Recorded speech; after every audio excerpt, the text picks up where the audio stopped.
Paname, les grands boulevards, Notre-Dame, les petites femmes, l'eau comme c'est loin, mais tu le reverras à Paname.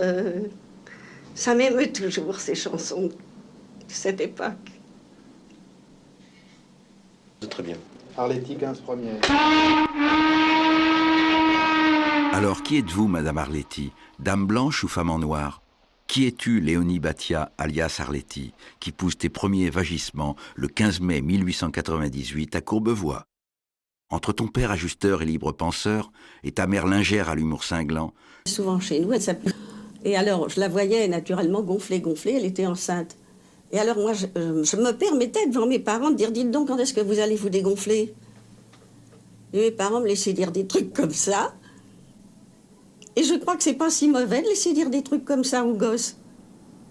C'est une espèce de liberté verbale qui est pas mal. Vous trouvez pas?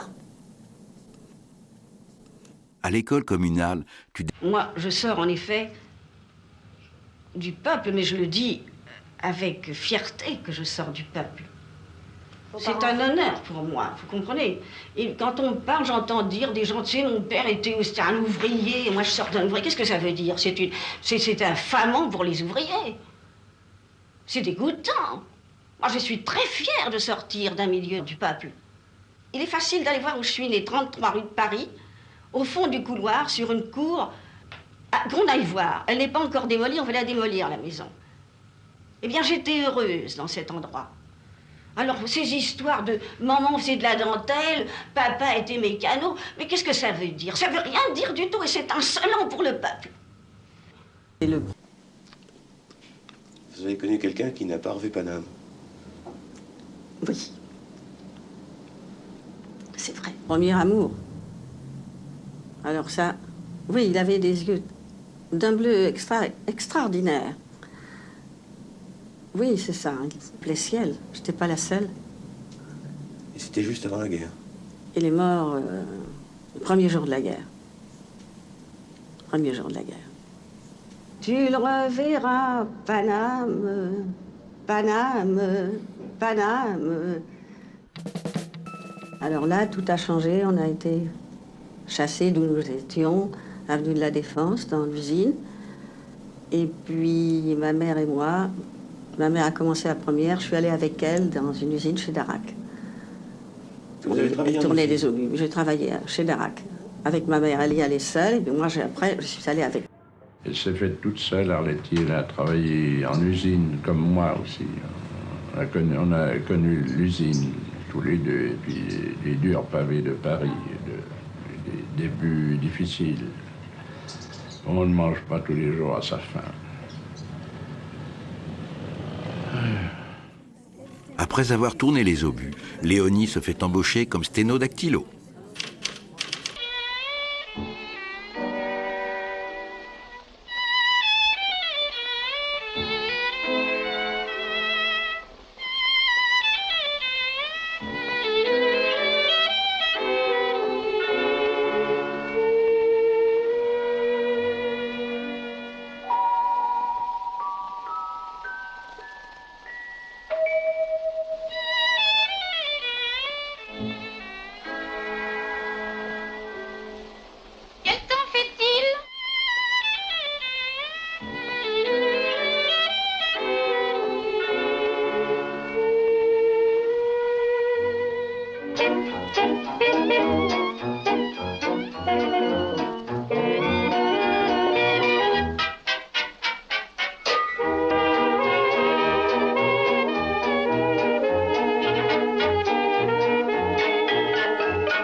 Vieille dame ou jeune fille, mais toujours aussi coquette, Arletty se moquait de l'âge et des rides. Des rides, je n'en ai qu'une seule, et je suis assise dessus. 160, 173, deuxième. Partez. Avant d'être Arletty, elle s'appelait Léonie. On la surnommait aussi Lady Paname, la reine de Courbevoie, ou la môme atmosphère. Mais le nom qu'elle préférait, l'âge des enfants du paradis, avait écrit le grand poète Jacques Prévert. On parle souvent de la beauté. La sienne est différente. Là, on pourrait dire qu'elle a l'érotisme chaste, belle. Quand on tournait avec elle, elle pouvait, demi-nue, se promener dans le studio.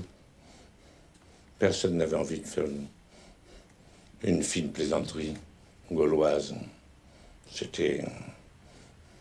Elle était belle. Elle était pareil dedans, pareil dehors. Quand j'étais jeune, il y en avait toujours un à la traîne qui voulait pas entrer à la sirène. Il marchait pas, il se retournait. Et ben celui-là, c'est sûr qu'il va foutre le camp, qu'il va s'évader. Moi, j'étais un évadé comme ça. Moi, j'étais pour foutre le camp dans la vie. Si Léonie prend goût à cette vie de luxe, elle se sent comme enfermée dans une cage dorée.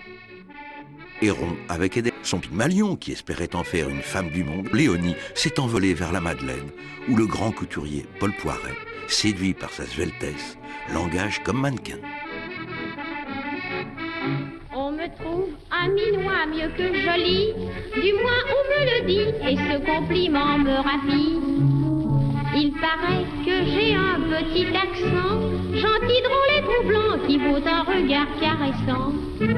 J'ai l'air de voir la vie en rose, mais mon cœur rêve d'autre chose.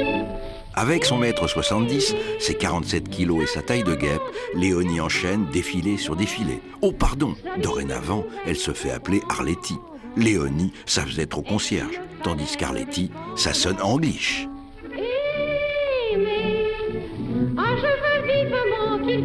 Pas forcément heureuse dans ce milieu, elle compense dans des dépenses compulsives.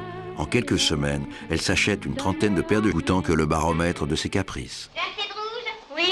J'ai assez de poudre? Oui. J'ai envie de mettre mon pyjama robe, donnez-le-moi vite. Oui.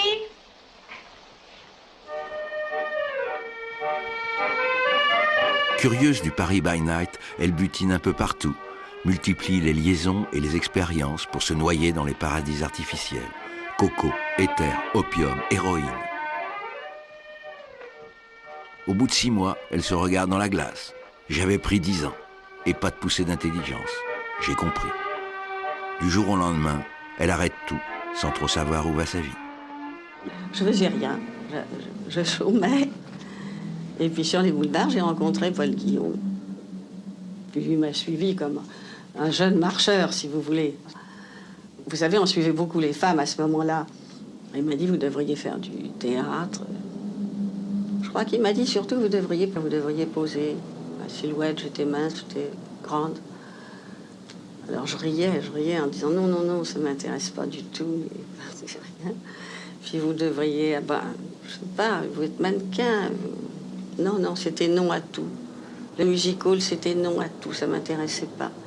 Alors là-dessus, il m'a dit, je voudrais voir malgré tout si vous avez un peu de voix. Alors, qu'est-ce que...